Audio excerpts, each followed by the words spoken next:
Good morning dear students.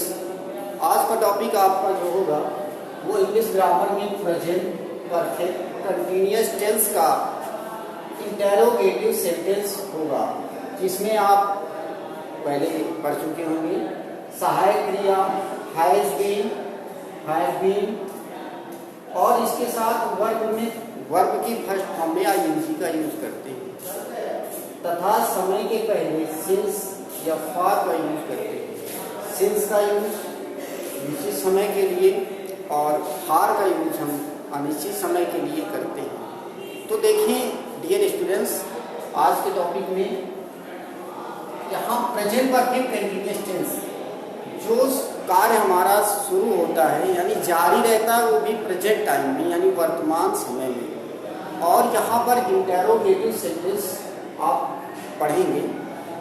तो dear students,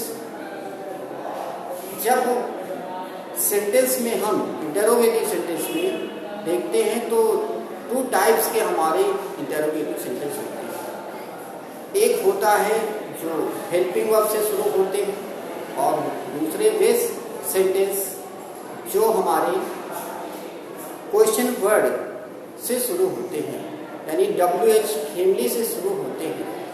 तो यहाँ पर पहला जो है हेल्पिंग वर्ब से जो सेंटेंस शुरू होंगे उनमें क्या की अंग्रेजी जो शुरू में आएगी प्रारंभ में, उनमें हमें क्या की इंग्लिश व्हाट नहीं लिखना, बल्कि हमें हेल्पिंग वर्ब हैज बीन या हैव बीन हम यूज कर देंगे तो क्या की इंग्लिश हो जाएगी। यानी तो जो टू टाइप्स के होते हैं उनमें इसके कुछ रूल्स होते हैं, वो आप देख लें।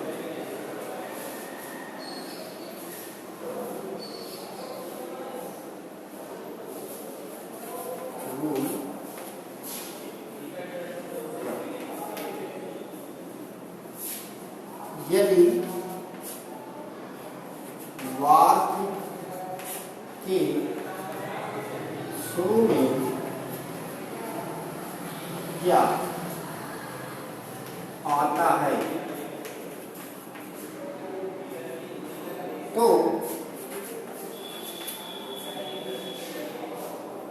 क्या की अंग्रेजी नहीं लिखता, क्या की अंग्रेजी नहीं लिखते।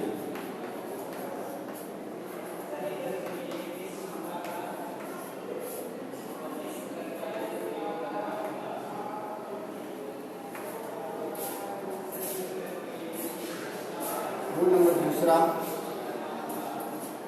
और क्या की अंग्रेजी हमें हेल्पिंग वर्ब ही लिखना होता है। वाक्य के प्रारंभ में क्या की अंग्रेजी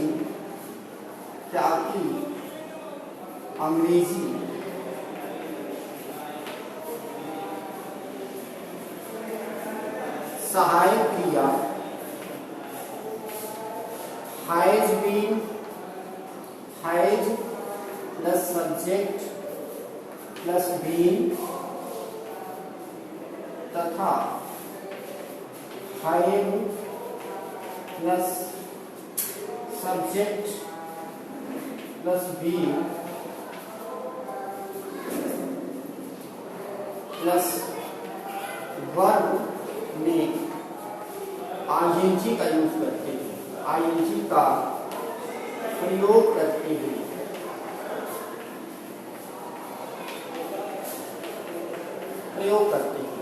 ये हमारे अगर क्या से सेंटेंस शुरू होता है तो उसके ये रूल होते हैं।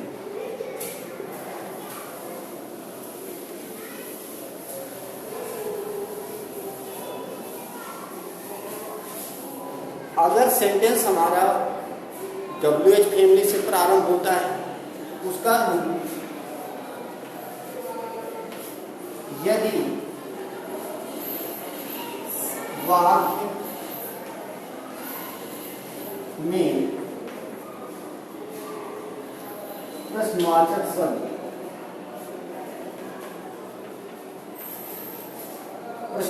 शब्द आता है तो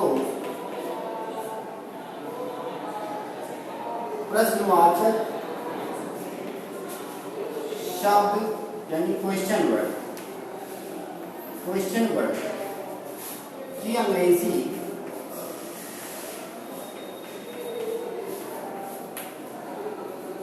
वाक्य के यानी सेंटेंस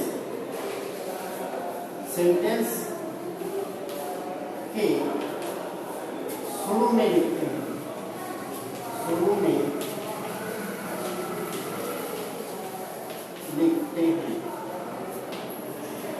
इसका जो रूल होता है हमारा वो होता है question word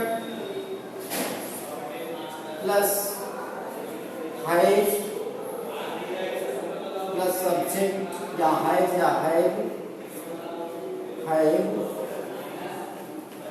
plus subject plus being और वर्ड में आईएनजी का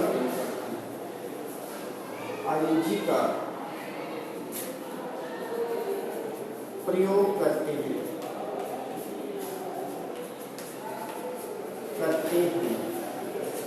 यानी ये हमारा जो रूल होगा वो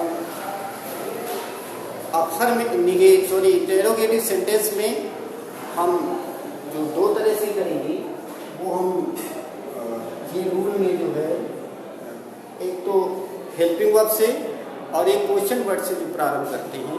तो देखिए इनका वर्ड ऑर्डर क्या होता है ये देखना है।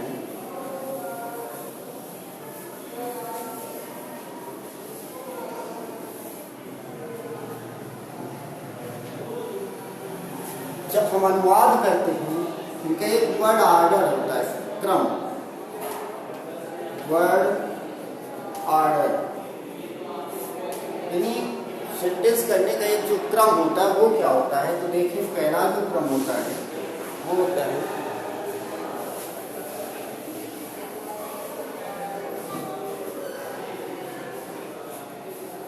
जो word order has plus have plus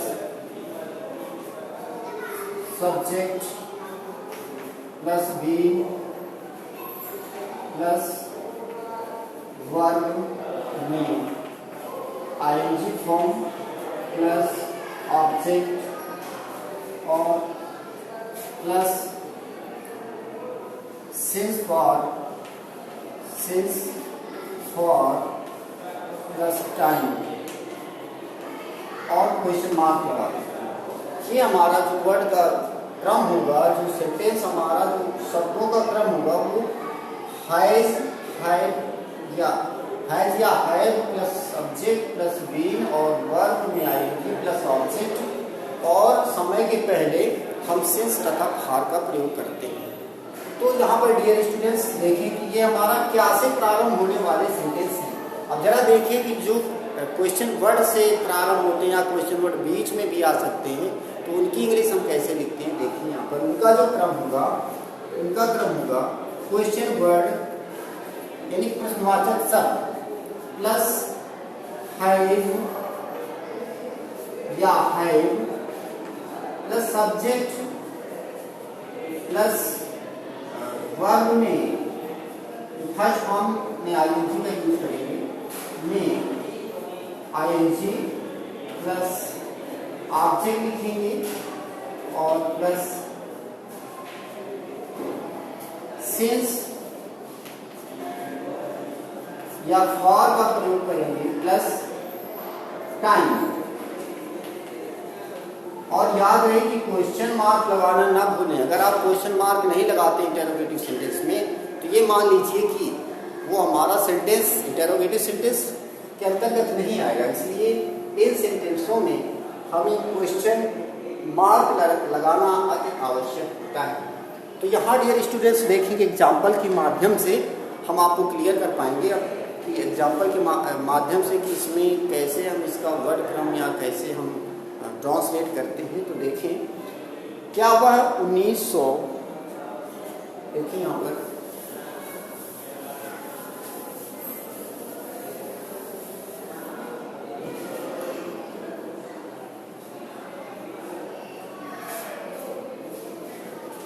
क्या वह एग्जाम्पल्स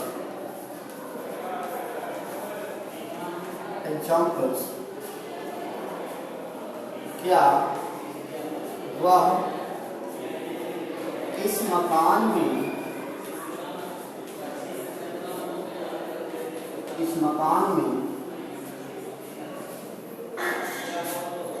1990 से रह रहा है?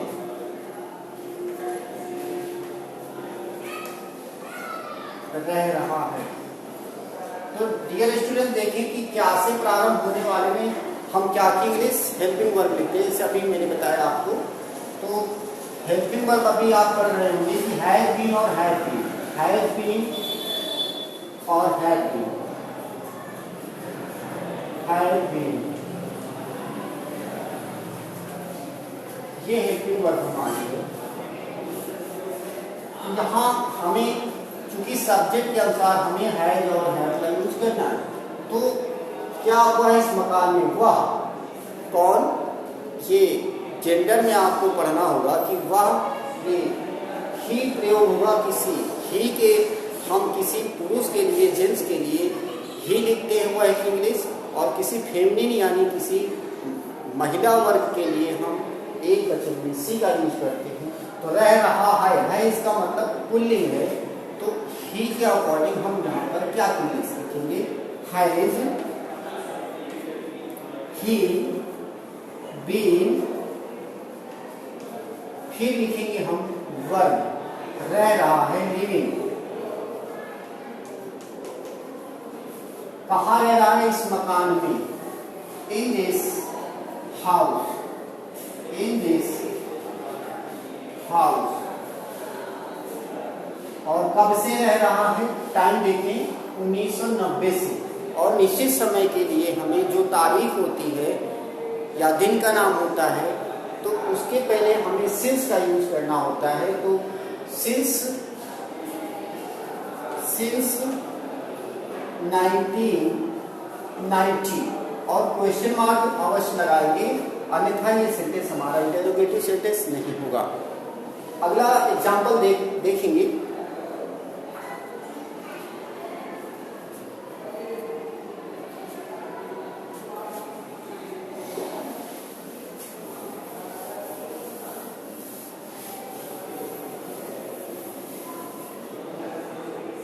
वह कुछ देर से कहाँ जा रही है? कहाँ जा रही है? डियर स्टूडेंट्स, यहाँ पर देखें कि कहाँ शब्द ये क्वेश्चन वर्ड है, जो WH फैमिली से रिलेटेड होता है, यानी जो क्वेश्चन वर्ड होते हैं वो हमारे WH अक्षर से शुरू होते हैं, इसलिए इनको हम WH फैमिली कहते हैं। तो यहाँ पर WH फैमिली यानी कहाँ की इंग्लिश हमें पहले लिखनी होगी शुरू में। तो कहाँ की इंग्लिश? Where, where. और इसके बाद चाहे जो भी टेंस हो, चाहे प्रेजेंट हो, पास्ट हो, फ्यूचर हो, हर टेंस में हम क्वेश्चन वर्ड के तुरंत बाद उस टेंस की हेल्पिंग वर्ब लिखते हैं। तो यहाँ पर देखिए क्वेश्चन वर्ड के तुरंत बाद हेल्पिंग वर्ब, समय दिया है कुछ देर से, इसका मतलब प्रेजेंट परफेक्ट कंटीन्यूअस टेंस है। और कहाँ लिखा है? क्वेश्चन मार्क लगा, इसका मतलब इंटरोगेटिव सेंटेंस है। इसलिए और जो इसका नंबर है सब्जेक्ट वो एक वचन है, वह। तो वह की इंग्लिश बाद में लिखेंगे, पहले हमें हेल्पिंग वर्ब लिखना होगा। तो हैज, अब सब्जेक्ट लिखेंगे। तो यहाँ ये मेरे स्टूडेंट समझे कि वह स्त्रीलिंग है कि पुल्लिंग है, ही लिखेंगे कि सी लिखेंगे, ये आपको समझना होगा। तो यहाँ पर जा रही है, कौन जा रही है? वह लड़की है कि लड़का? जा रही है अर्थात लड़की है, तो लड़की के लिए एक वचन के लिए हम सी का यूज करते हैं। यहाँ पर वेयर हैज सी और बीन लिखेंगे, where has she been going, go में आईएनजी लगाएंगे, गोइंग लिखा है कुछ देर से, तो कुछ देर ये अनिश्चित समय है, कोई समय का वो नहीं दिया कि कोई निश्चित हो, इसलिए हमें फॉर का यूज करना है, for some time, for some time, और क्वेश्चन मार्क लगा फॉर सम टाइम। ये हमारा एग्जाम्पल्स।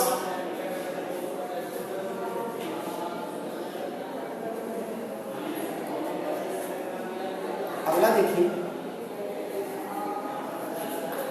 ये लड़कियां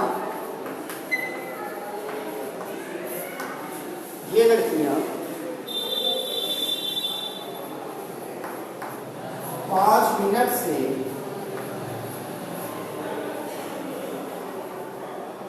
5 मिनट से क्यों शोरगुल कर रही है, शोरगुल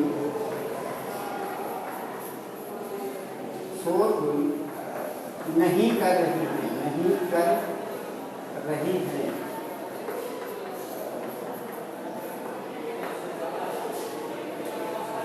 देखिए स्टूडेंट्स, ये लड़कियां 5 मिनट से क्यों शोर नहीं कर रही हैं, तो क्यों की इंग्लिश हमें वाक्य के प्रारंभ में लिखना है, तो क्यों की इंग्लिश क्या होती है, वाई। इसमें वाई नहीं कहते, वाई नहीं कहते, वाई कहते हैं, वाई कहते हैं, तो वाई पहले लिखना है, इसके बाद हेल्पिंग वर्ब लिखनी है। तो सब्जेक्ट हमारा क्या है, कौन शोरगुल नहीं कर रही, ये लड़कियां। कितनी लड़कियां हैं, बहुत सारी, प्लूरल में। तो प्लूरल के अकॉर्डिंग हम हैज बीन में देखेंगे, तो प्लूरल के साथ हैव बीन होता है, तो वाई हैव और सब्जेक्ट लिखेंगे these girls,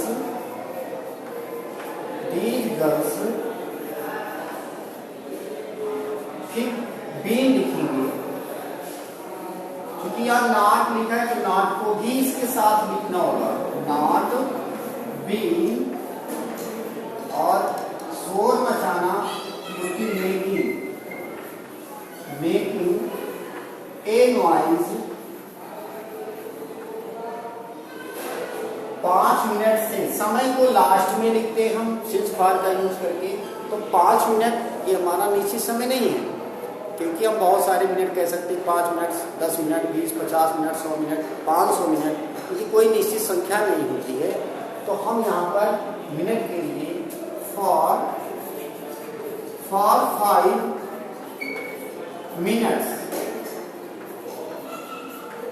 मिनट और क्वेश्चन मार्क लगा देंगे, यानी क्वेश्चन मार्क लगाना हम नहीं भूलेंगे। डियर स्टूडेंट्स, आज की आपकी इतनी क्लास रहेगी। This is enough for you today and we explain new tenses and today is enough for you.